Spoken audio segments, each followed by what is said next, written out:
அப்போஸ்தலர் 22. இந்த 22வது அதிகாரத்தில் பவுல் கோட்டையோட படிக்கட்டில் நின்று ஜனங்கள்கிட்ட தன்னோட ஊழியத்தை குறித்து சொல்கிறாரு.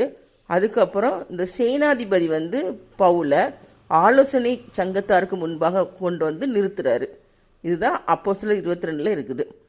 ஃபஸ்ட்டு இந்த கோட்டை வாசலில் பவுல் இந்த ஜனங்களை பார்த்து சொல்கிறாரு, சகோதரரே பிதாக்களே, நான் இப்பொழுது உங்களுக்கு சொல்ல போகிறத கேளுங்கன்னு சொல்லிட்டு எபிரேயு பாஷையில் ஜனங்களோடு பேசுகிறாரு. அப்போ எல்லாரும் அமைதியாக இருக்காங்க.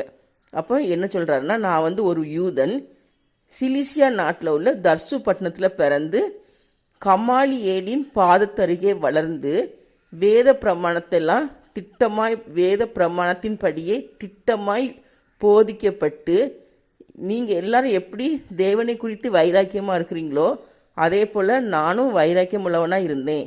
இந்த மார்க்கத்தை பின்பற்றுகிற புருஷர்களையும் ஸ்திரீகளையும் கட்டி சிறைச்சாலையில் ஒப்பு கொடுத்து மரண பரியந்து அவங்கள துன்பப்படுத்தினேன். அதுவும் இல்லாமல் தமஸ்கூவில் இருக்கிறவங்களையும் துன்பப்படுத்தும்படி நான் பிரதான ஆசாரிகள்கிட்ட இருந்து கடிதத்தை வாங்கி நான் தமஸ்குவுக்கு பிரயாணப்பட்டு வந்தேன். அப்படி நான் தமஸ்குவுக்கு சமீபமாக வந்தபோது மத்தியான வேளையில் சடிதியாய் வானத்திலிருந்து ஒரு பெரிய ஒளி உண்டாகி என்னை சுற்றிலும் பிரகாசித்தது. நான் தரையில் விழுந்தேன். அப்பொழுது சவுலே சவுலே, நீ என்னை ஏன் துன்பப்படுத்துகிறாய் என்று என்னோட சொல்லக்கூடிய ஒரு சத்தத்தை கேட்டேன். அதற்கு நான், ஆண்டவரே நீர் யார் என்று கேட்டேன். அப்பொழுது அவர் சொன்னார், நீ துன்பப்படுத்துகிற நசரேயனாகிய இயேசு நானேன்னு சொல்லி சொன்னார். என் கூட இருந்தவங்கெல்லாம் அந்த வெளிச்சத்தை கண்டு பயந்தாங்க. ஆனால் நான் என்னோடு பேசினவருடைய சத்தத்தை அவங்க கேட்கல. அப்போ நான் அவரை பார்த்து சொன்னேன், ஆண்டவரே நான் என்ன செய்ய வேண்டும் சொல்லி கேட்டேன். அப்போ கர்த்தர் சொன்னார், நீ எழுந்து தமஸ்குவுக்கு போ, நீ செய்யும்படி நியமிக்கப்பட்டதெல்லாம் அங்கே உனக்கு சொல்லப்படும் சொன்னார். அந்த ஒளியின் மகிமையினால் நான் பார்வையற்றவனாக ஆனேன். அப்போ என் கூட இருந்தவங்களாம் கைலாகு கொடுத்து என்னை தமஸ்குவுக்கு கூட்டிக்கிட்டு வந்தாங்க. அங்கே வேத பிரமாணத்தின்படியே பக்தி உள்ளவனும் யூதர் எல்லாராலும் நல்லவன் என்று சாட்சி பெற்றவனுமாகிய அனனியா என்ற ஒருவன் என்னிடத்தில் சகோதரனாகிய சவுலே, நீ பார்வையடைவாயாகன்னு சொன்னார். நான் உடனே பார்வையடைந்து அவரை ஏறிட்டு பார்த்தேன். அப்போ அவர் சொன்னார், நீ கண்டவைகளையும் கேட்டவைகளையும் குறித்து சகல மனுஷருக்கு முன்பாக அவருக்கு சாட்சியாயிரு அப்படின்னு சொல்லிட்டு சொன்னார்.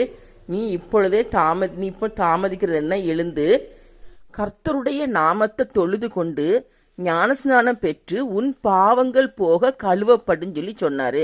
அதுக்கப்புறம் நான் எருசலேமுக்கு வந்துட்டேன். அங்கே தேவாலயத்தில் ஜெபம் பண்ணிட்டு இருக்கச்சில ஞான சிருஷ்டி அடைந்து இயேசு கிறிஸ்துவை தரிசித்தேன். அப்போ அவர் என்கிட்ட சொன்னார், நீ என்னை குறித்து சொல்லும் சாட்சியை இந்த யூதர்கள் ஏற்றுக்கொள்ள மாட்டாங்க. அதனால் நீ தாமதிக்காமல் சீக்கிரமாக எருசலேமை விட்டு புறப்பட்டு போன்னு சொன்னார். அப்போ நான் அவர்கிட்ட சொன்னேன், ஆண்டவரே உம்மிடத்தில் விசுவாசமாக இருக்கிறவர்களை நான் காவலில் வைத்து ஜெப ஆலயங்களில் வச்சு அவங்கள அடித்தேன்.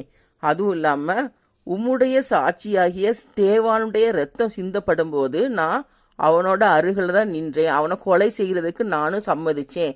அவனை கொலை செய்தவர்களுடைய வஸ்திரங்களை நான் காத்து கொண்டு வந்திருந்தேன் என்பதை இவர்கள் அறிந்திருக்கிறார்களேன்னு சொல்லி சொன்னேன். அப்போ இயேசு கிறிஸ்து என்கிட்ட சொன்னார், நீ போ, நான் உன்னை தூரமாய் புறஜாதிகளிடத்தில் அனுப்புவேன்னு சொல்லி சொன்னார். இப்படி இவ்வளவுதான் பவுல் பேசிகிட்டு இருப்பார். இவ்வளோ பேசுறது வரைக்கும் தான் அந்த மக்கள் செவி கொடுத்தாங்க. அதுக்கப்புறம் அந்த ஜனங்கள் எல்லாரும் சத்தம் போட ஆரம்பிச்சிட்டாங்க. என்ன சொன்னாங்கன்னா, இப்படிப்பட்டவனை பூமியிலிருந்து அகற்ற வேண்டும், இவன் உயிரோடு இருக்கிறது நியாயம் அல்லன்னு சொல்லி அந்த ஜனங்கள் எல்லாரும் சத்தம் போட ஆரம்பிச்சிட்டாங்க. அதுவும் இல்லாமல் தங்களுடைய மேல் வஸ்திரத்தை எரிஞ்சிட்டு மண் எடுத்து மேலே தூக்கி வீசுகிறாங்க, ஆகாயத்தில் தூக்கி வீசுகிறாங்க. இதெல்லாம் பார்த்துட்டு இருந்த சேனாதிபதி என்ன பண்ணுறாருன்னா, பவுலை கோட்டைக்குள்ளே கூட்டிகிட்டு போகணுன்னு சொல்லிட்டு கட்டளையிடுறாரு. பவுலை கோட்டைக்குள்ளே கூட்டிகிட்டு போகிறாங்க. இந்த ஜனங்கள்லாம் ஏன் பவுலுக்கு விரோதமாக கூக்குரலிடுறாங்க அப்படிங்கிறத தெரிஞ்சுக்கணும் அப்படிங்கிறதுக்காண்டி பவுலை சவுக்கால் அடித்து விசாரிக்கணும்னு சொல்லிட்டு சேனாதிபதி கட்டளையிடுறாரு. அதனால் பவுலை என்ன பண்ணுறாங்கன்னா வார்னால் அழுத்த கட்டுறாங்க. அப்படி கட்டும்போது பவுல் என்ன பண்ணுறாருன்னா, தனக்கு பக்கத்தில் நின்றுட்டு இருந்த ஒரு 100க்கு அதிபதியை பார்த்து சொல்கிறாரு, ரோமனும் நியாயம் விசாரிக்கப்படாதவனுமா இருக்கிற மனுஷனை அடிக்கிறது உங்களுக்கு நியாயமான்னு சொல்லி கேட்குறாரு. உடனே இந்த நூற்றுக்கு அதிபதி என்ன பண்ணுறாருன்னா சேனாதிபதி சொல்கிறாரு, இந்த மனுஷன் வந்து ஒரு ரோமர், அதனால் நீங்கள் செய்ய போகிறத குறித்து எச்சரிக்கையாக இருங்க அப்படின்னு சொல்லிட்டு நூற்றுக்கு அதிபதி சேனாதிபதி பார்த்து சொல்கிறாரு. ஒன்று சேனாதிபதி பயந்துட்டார், என்னடா பவுல் வந்து ஒரு ரோமரா அப்படின்னு சொல்லிட்டு பவுல்கிட்ட வந்து கேட்குறாரு, நீ ரோமனா எனக்கு சொல்லு அப்படின்னு சொல்கிறாரு. உடனே பவுல் சொல்கிறாரு, நான் ரோமன் தான் சொல்கிறாரு. அப்போது சேனாதிபதி சொல்கிறாரு, நான் வந்து இந்த ஸ்லாக்கியத்தை பெறுறதுக்கு நான் ரொம்ப செலவு பண்ணேன், நிறைய செலவு பண்ணி தான் இந்த ஸ்லாக்கியத்தை பெற்றேன்னு சொல்கிறாரு. அப்போது இந்த பவுல் என்ன சொல்கிறாருன்னா, நான் இந்த ஸ்லாக்கியத்துக்கு உரியவனாக பிறந்தேன்னு சொல்கிறாரு. இதை கேட்டுட்டு இருந்த பவுலை அடிக்கணும் அப்படின்னு நினச்ச எல்லாருமே பவுலை அடிக்கிறத நிறுத்திட்டாங்க. அதுவும் இல்லாமல் பவுலை கட்டினதுக்காக இந்த சேனாதிபதி ரொம்பவும் பயந்துட்டு என்ன பண்ணார்னா, பவுலை பவுலோடைய கட்டை அவிழ்த்து விட சொல்லிட்டாரு.